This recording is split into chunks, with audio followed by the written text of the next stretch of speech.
Sometimes you just like dive into something and you find somebody who really, um, I don't makes you rethink things. Yeah. And that's kind of how I felt with these notes and audio you sent me about this Craig Perra. Right.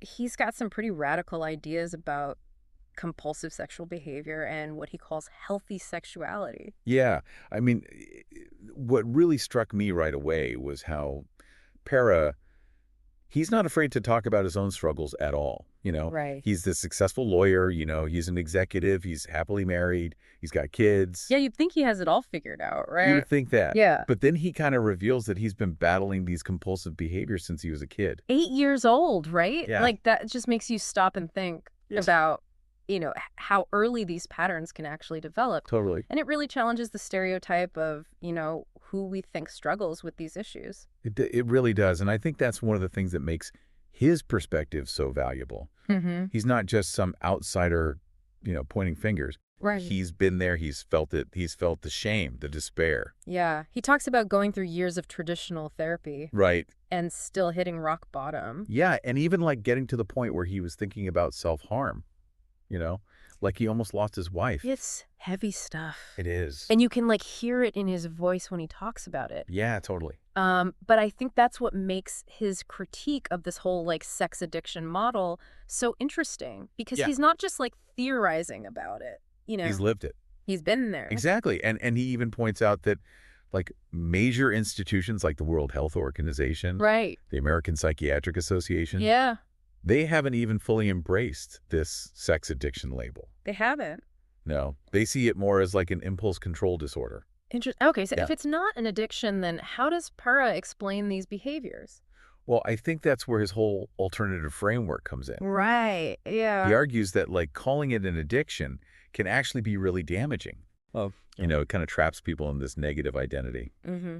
instead of focusing on growth. And yeah, I think he believes that a lot of the traditional treatment focuses way too much on the behavior itself Mm-hmm. and not enough on the underlying issues that are driving it. Yeah, it's like putting a Band-Aid on a broken bone, right? That's a great way to put it. You're treating the symptom, but not the root cause. Exactly. Yeah. So he believes that we need a more holistic approach. Okay. And that's where his framework of systems, needs, and parts comes in. Okay, so let's unpack that a little bit. What does he mean by systems? So he starts off with this idea that we don't rise to the level of our goals, we fall to the level of our systems. Mm-hmm. And he's actually quoting James Clear, Oh, right, from Atomic Habits. the author of Atomic Habits. Exactly. I love that book. Such a good book. Yeah, The idea is that like lasting change doesn't come from willpower alone. right. It comes from building the right systems to support healthy habits. That makes sense. We've all tried to like white knuckle our way through something and failed miserably. Totally. So what kind of systems does Perra recommend for building healthy sexuality? So he emphasizes self-care. Oh, okay. Things like, making sure you're getting enough sleep, eating nutritious foods, exercising regularly. Yeah. I mean, these might sound basic, but Mhm. they really create a foundation for emotional and mental well-being. Mm-hmm. And if you're constantly running on fumes and stressed out, Yeah. it's so much harder to resist any type of temptation, Right. especially compulsive behaviors. Yeah, it's like trying to run a marathon without training. Exactly. You're going to hit a wall. You are But systems alone can't be the whole picture, can they? right. What about addressing like the actual urges and behaviors? That's where needs come in. Okay. Perra believes that every behavior, even a destructive one, is trying to meet a need. Okay, so instead of just saying like, oh, this behavior is bad Right. and trying to just like power through it, Yeah, we need to figure out what need it's actually fulfilling totally. and find a healthier way to meet that need. That's exactly it. That's the core of his argument. Okay. He uses this analogy of a plant growing towards sunlight. Mm-hmm. Even if you prune the plant, it's going to keep searching for light. Right. Because that's what it needs to survive. So if we apply that to human behavior, we might be engaging in these compulsive behaviors because we're seeking connection, Yeah. stress relief, a sense of control. It could be any number of things. Right. But the way we're going about it is ultimately harmful. Exactly. Okay, so that brings us to, I guess, another key part of this framework. Yeah. Triggers. Triggers. He argues that triggers are inevitable and they're not going away. Right. But instead of fearing them, we can actually use them as opportunities for growth. That's the idea. That's a really interesting way to reframe that whole concept. It's not Yeah. about avoidance. It's Right. about learning to navigate them skillfully. Exactly. And that leads us to the final piece of the puzzle parts. Okay, parts that sounds intriguing. Okay, so is this where we start getting into like the psychology of all this? It is. Yeah. Perra draws on this idea of internal family systems, Okay. which suggests that we all have these different parts within us Mm-hmm. that kind of influence our behavior. Okay. Think of it like, the characters in a movie, Right. each with their own motivations and desires. Yeah, like you know how sometimes you feel pulled in different directions? Totally. Like part of you wants to stay up late and watch Netflix, Yeah. but another part of you knows you should probably go to bed. Exactly. It's like those parts are battling it out. They are, and Perra argues that instead of trying to suppress these parts, Mm-hmm. we can actually learn to understand them and work with them. Okay, so if we apply that to like compulsive behaviors, are we saying there's like a part of us that's driving those actions? That's the idea. Yeah, he calls it the addict part. Okay.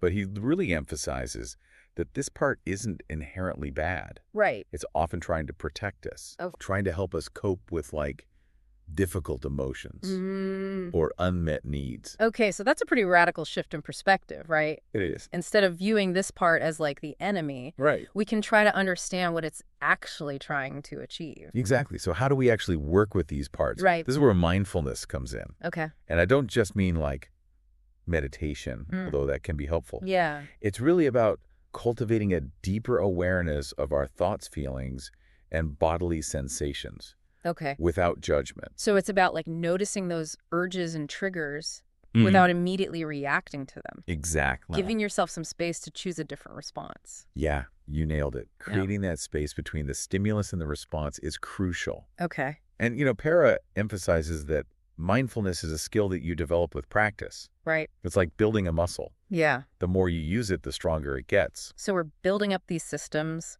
We're understanding our needs. We're practicing mindfulness to become aware of these parts. Mm-hmm. How does this all tie into like the mindful habit system? Okay, so Perra's mindful habit system is really about bringing all of these elements together Okay. to create lasting change. Mm-hmm. He argues that instead of focusing on breaking bad habits, Right. which could feel really restrictive and negative, Yeah. we should focus on building new positive habits Okay. that meet our needs in healthier ways. So it's like instead of just saying don't eat junk food, Right. you say, okay, what am I actually craving? Mm-hmm. What need is that junk food trying to meet? Exactly. Maybe it's comfort, maybe it's boredom. Could be. How can I meet those needs with something that's more nourishing? That's a fantastic analogy. Yeah. And that's exactly what Perra encourages people to do with compulsive behaviors. Right. Instead of suppressing the urge, figure out, what are you getting from it? Uh-huh. Is it stress relief? Is it connection? Mm-hmm. Is it a sense of control? And then explore how you can get those things in a way that aligns with your values and your goals. I feel like this is starting to become less about sex and more about just like a fundamental shift in how we view ourselves and our behavior in general. I think you're absolutely right. Yeah. Perra's approach is incredibly holistic. Mm-hmm. It's about recognizing the complexity of human behavior Right. and understanding the interplay of our systems, our needs, Yeah. and these inner parts that we've been talking about. So we've talked about building new habits. Right. Can you give me like a concrete example of what that might look like in the context of Perra's system? Okay, so let's say someone engages in compulsive sexual behavior Oh. as a way to cope with stress. Mm. Perra would suggest identifying healthier coping mechanisms to replace that behavior. Mm-hmm. So this could be exercise, spending time in nature, practicing mindfulness, Right. engaging in a creative hobby, Mm-hmm. anything that helps regulate emotions and meet that need for stress relief in a positive way. So it's about identifying those needs, finding the healthy alternatives, and then practicing those new behaviors until they become like ingrained. That's it. And this is where those systems that we talked about earlier become so important. Right. Creating that solid foundation with self-care practices, Yeah. like getting enough sleep, eating well, Yeah. exercising regularly, Mm-hmm. it makes it so much easier to adopt those new habits and stick with them long term. It's like building a house on solid ground. Exactly. Without that foundation, everything's shaky. It is. And, Mm. Perra is also a big advocate for community and accountability. Right. Yeah. He talks about that. He believes that shame thrives in isolation, Mm. and having a supportive community can make a world of difference. Yeah. Whether it's a therapist, a support group, or just a few trusted friends. Right. Having a safe space to be vulnerable, Yeah. to share your struggles and your successes Mm-hmm. is crucial. I imagine that can be really validating, Yeah. knowing that you're not alone in this. It really is, and it helps build that self-compassion, Mm-hmm. which is essential for lasting change. Right. Instead of beating yourself up for slip-ups. Which we all have. We all do. Yeah. You can approach them with understanding and kindness. Right. Just like you would a good friend. So we've got the systems, the needs, the parts of mindfulness habit change, community, self-compassion. Yeah. Anything else we need to know about this mindful habit system? There's one more key element that Perra emphasizes, and that's purpose. Okay, purpose. He argues that having a sense of purpose, Uh-huh. something bigger than yourself Mm-hmm. that you're working towards, can be incredibly motivating Yeah. and can really help you stay on track. It's like that saying, if you don't stand for something, you'll fall for anything. Exactly. Having that, like, guiding star, Mm-hmm.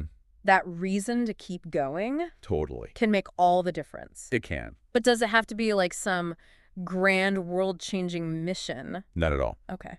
It could be something as simple as being a loving partner, a present parent, a good friend, Right. or even just becoming the best version of yourself. I really like that this is resonating with me. A lot of what Perra's talking about isn't just about overcoming compulsive behaviors. Mm-hmm.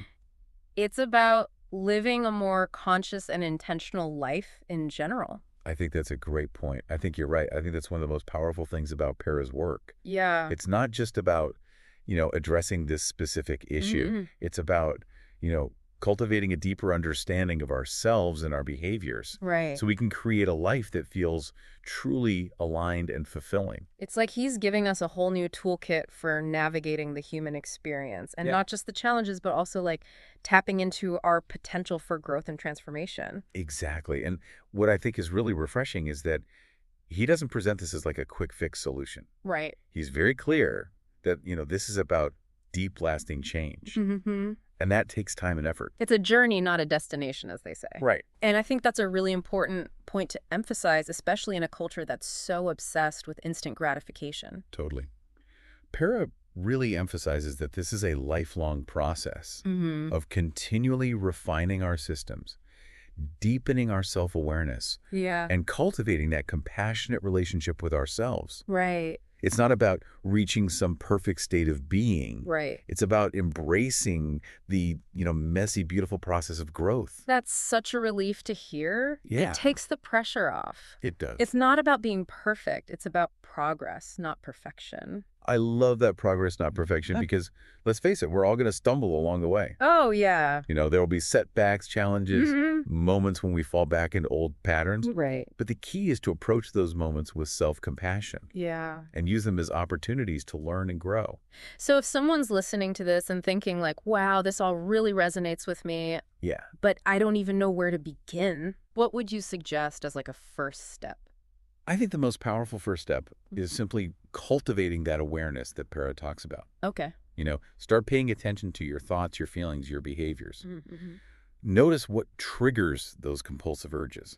Okay. What needs are you trying to meet through those behaviors? Yeah. And don't judge yourself. Just observe with curiosity. It's like becoming a detective of your own inner world. Exactly. Yeah, uncovering those patterns and motivations that have been operating under the surface. And once you start to understand those patterns, you can begin experimenting with healthier alternatives. Okay. Can you replace that late night scrolling with a relaxing bedtime routine? Mm-hmm. Can you swap that sugary snack for a piece of fruit and a mindful walk? Right. It's about making those small incremental changes Yeah. that over time can lead to really profound shifts. I think a lot of people might be surprised by how empowering that can feel. Taking control of your choices, building those positive habits, and starting to feel like you're actually the author of your own story. It's incredibly empowering. And remember, you don't have to do this alone. Right. Perra really emphasizes the importance of community and support. Yeah. Find a therapist, join a support group, connect with friends or family members Mm-hmm. who can offer encouragement and accountability. That sense of connection can be so vital, It is. especially when you're facing challenges. Yeah. It's a reminder that we're all in this together. We are. We all struggle, and that support is available. Well, I think we've covered a lot of ground today. We have. We really dove deep into Craig Perra's work Mm-hmm. and this mindful habit system. Yeah, it's not just about overcoming compulsive sexual behavior. It's about cultivating a more conscious, Right. intentional, and fulfilling life overall. It is. Well, before we wrap up, I want to leave our listeners with a final thought, something to ponder as they continue on their own journey of self-discovery.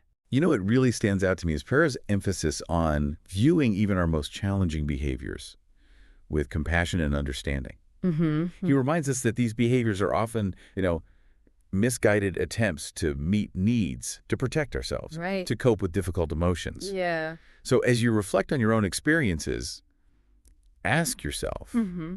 what needs are those behaviors trying to meet? Yeah. And how can I meet those needs in a way that aligns with my values and supports my overall well-being? That's a powerful question to sit with. It is. And remember, this is a journey, not a race. Right. There's no finish line, no perfect destination. Yep.